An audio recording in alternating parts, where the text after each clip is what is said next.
Bonjour et bienvenue à la présentation de la formation professionnelle de la pratique de l'écoute imaginaire.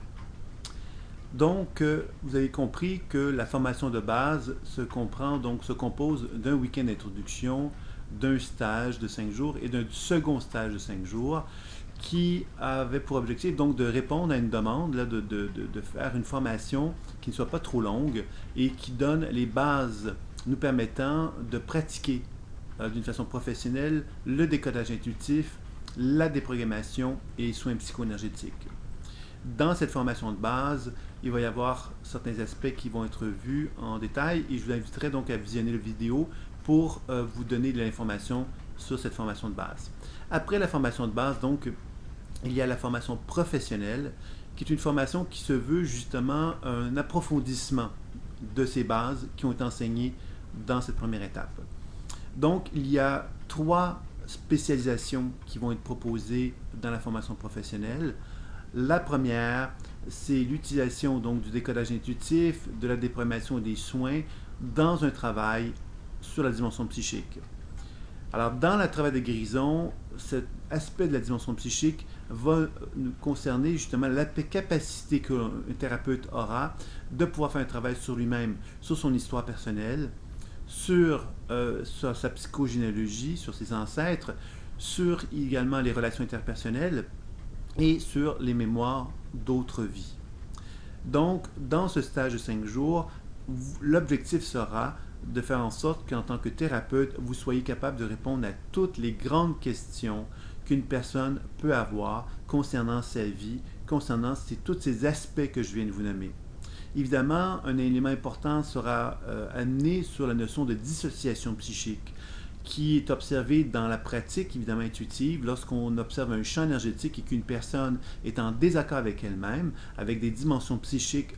qui est en désaccord avec elle-même, on va observer alors que des mémoires se trouvent dans son champ et ces mémoires ne sont pas en accord avec elle.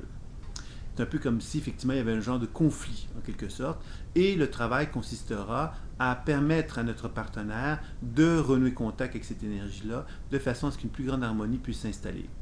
Donc, globalement, le stage sur la dimension psychique va nous amener donc à être capable de répondre à toutes les grandes questions qu'une personne peut se poser lorsqu'elle rencontre un thérapeute intuitif. Et il y aura également un volet thérapeutique davantage où on apprendra vraiment à accompagner un partenaire pour qu'il y ait un travail d'harmonisation qui puisse s'effectuer avec les énergies psychiques avec lesquelles il est en conflit ou en désaccord. Et évidemment, il y aura le volet qui, dans la guérison chamanique, il y a beaucoup de l'aspect de l'exorcisme qui est proposé. On en parle fréquemment, beaucoup de gens ont peur de ça, ils ne comprennent pas très bien ce que c'est. Alors l'objectif, évidemment, ici, dans ce stage-là, ce sera de démystifier tout ça et surtout comprendre l'importance de bien démystifier tout cela pour bien cerner que ces mémoires, que les entités, comme on peut les appeler, ont toujours une raison d'être et elles sont souvent là pour faire cheminer un individu et non pas l'inverse. Donc, c'est une autre façon d'aborder les choses qui sont présentées, et ça me fera plaisir donc de le présenter puisque je suis conscient que lorsqu'on parle d'entité, d'exorcisme, on a souvent cette espèce de tendance à avoir beaucoup de mal là-dedans et finalement à un petit peu comme rejeter, avoir une certaine forme d'appréhension, une forme de crainte dans les perceptions qui pourraient être associées à cela, alors que finalement, dans la pratique de l'écoute imaginaire, nous avons tous bien compris, je pense, que lorsque l'on a peur de quelque chose, bien évidemment, ce qu'on va faire, c'est qu'on va le diaboliser, on va s'en dissocier justement et on va créer donc une réalité en accord avec cela. Donc, le travail de l'écoute imaginaire dans cette dimension psychique va consister justement à se libérer du bien et du mal pour que la mémoire nous apparaisse comme étant des messagers qui ont pour objectif de nous aider, de nous faire cheminer. Le second stage qui va être proposé, ce sera sur la dimension transpersonnelle. Donc, à partir du moment, donc la formation de base aura eu davantage été orientée sur le décodage de la personnalité, le décodage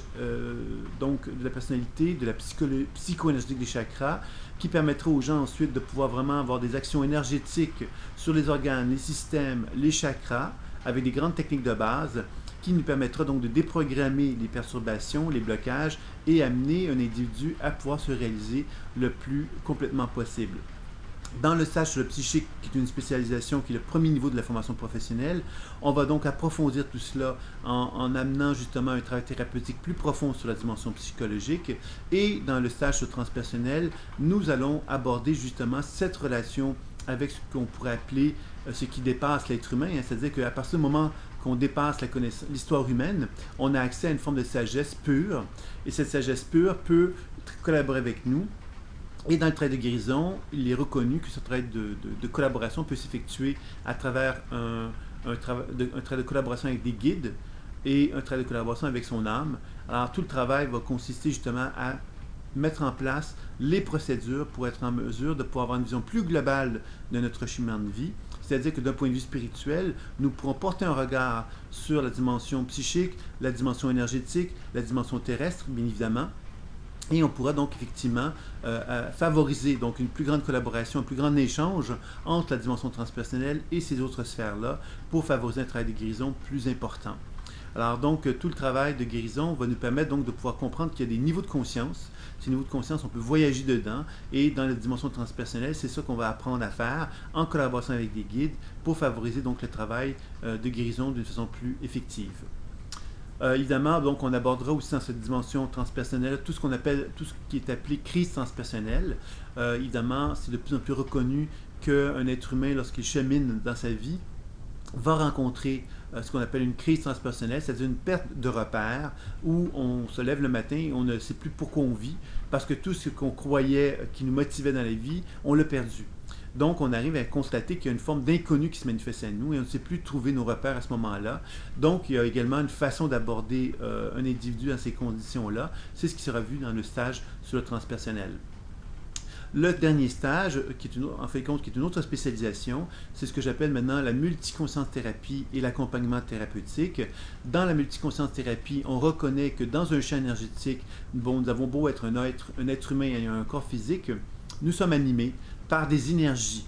nombreuses, diverses, qui peuvent ne pas collaborer entre elles ou et qui peuvent bien évidemment aussi collaborer entre elles. Alors lorsqu'elles ne collaborent pas avec nous, ça veut donc dire qu'il y a des conflits qui existent entre moi et moi, mais moi et des énergies dissociées, des énergies psychiques qui sont en conflit avec mon être, qui sont en conflit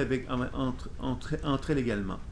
Ce processus-là va favoriser donc une dissipation de la personnalité, c'est-à-dire que l'individualité ne sera pas unifiée. Je ne serai pas en harmonie avec moi-même puisque je serai en conflit. Hein, des fois, il y a une facette de moi qui va vouloir aller à la gauche, une autre facette de moi qui va aller à la droite, donc je vais être un petit peu bloqué dans l'expression de qui je suis véritablement. Et le travail donc de l'accompagnement thérapeutique, c'est d'amener un individu à se rendre compte justement que pour favoriser une transformation, il faut faire donc une certaine démarche. Alors, dans les premières consultations que l'on effectue avec un partenaire, on va devenir un peu comme une mère pour lui. Donc, on va donner tout ce que le partenaire a besoin pour qu'il puisse se sentir de plus en plus en harmonie avec lui-même. À partir du moment où on va être capable de l'amener dans cet état de bien-être-là, on va ensuite lui proposer, et c'est là que le suivi commence, que l'accompagnement thérapeutique commence véritablement, on va lui proposer justement de devenir participant à son propre travail de guérison.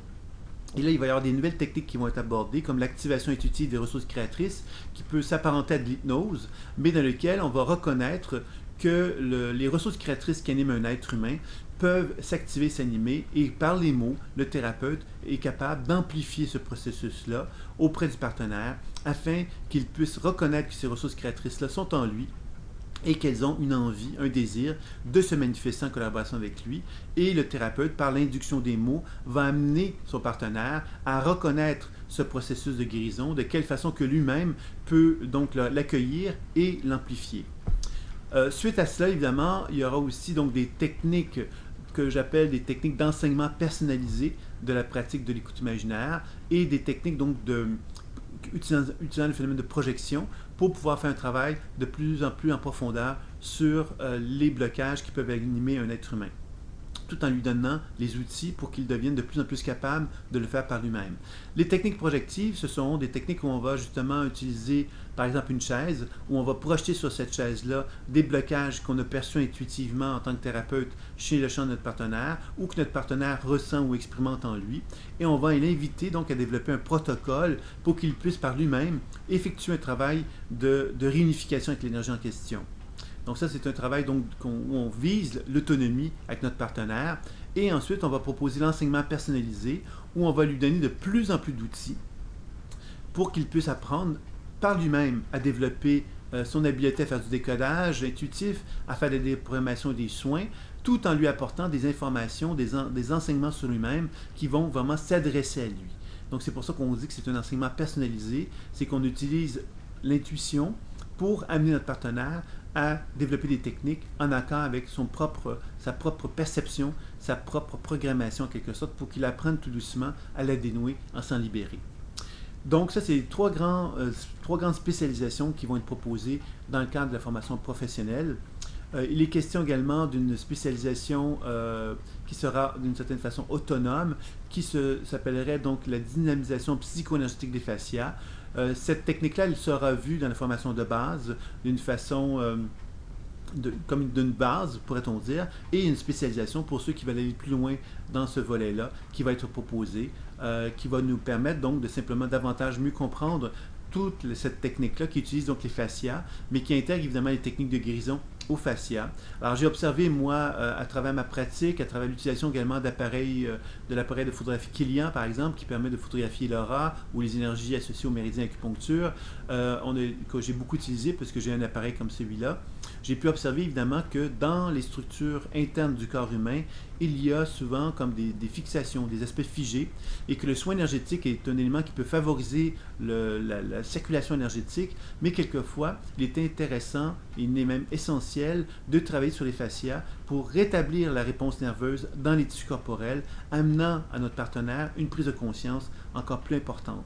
Alors, c'est ça un petit peu qu'on va explorer dans ce stage, qui sera un stage vraiment à part et qui sera proposé un peu comme à tous, c'est-à-dire que les gens qui auront le désir de faire ce stage-là n'auront pas nécessairement eu besoin de passer par toutes les étapes de la pratique de l'écoute imaginaire, puisque c'est une formation en soi, en elle-même, qui va se proposer. Donc, je vous invite à découvrir tout cela